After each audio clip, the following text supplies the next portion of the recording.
I am Muhammad Dawood, and I will teach you Microsoft 365. The specialty is intended to help all beginners to become fast with Microsoft 365. It covers different interface features, shows you how to perform basic tasks, and introduces you to the most important tools in Word, Excel, and PowerPoint.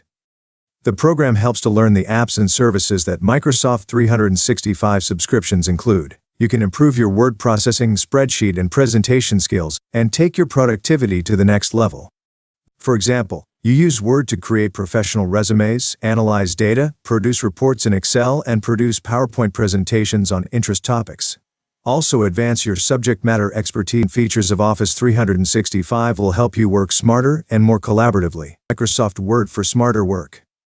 This course will reveal the basic features of Microsoft Word, along with other applications and services available on Microsoft 365 cloud-based productivity tools.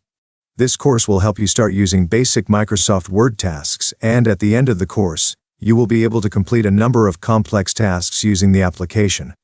In Module 1, you will learn how to navigate your account, explore the basic features of the most popular Office 365 application, and access the Microsoft 365 service. Thank you so much for watching my video and learning with me today. If you enjoyed this lecture, please hit the subscribe button and click the bell icon to join our learning community. Leave your questions in the comments below, and I'll see you in our next class.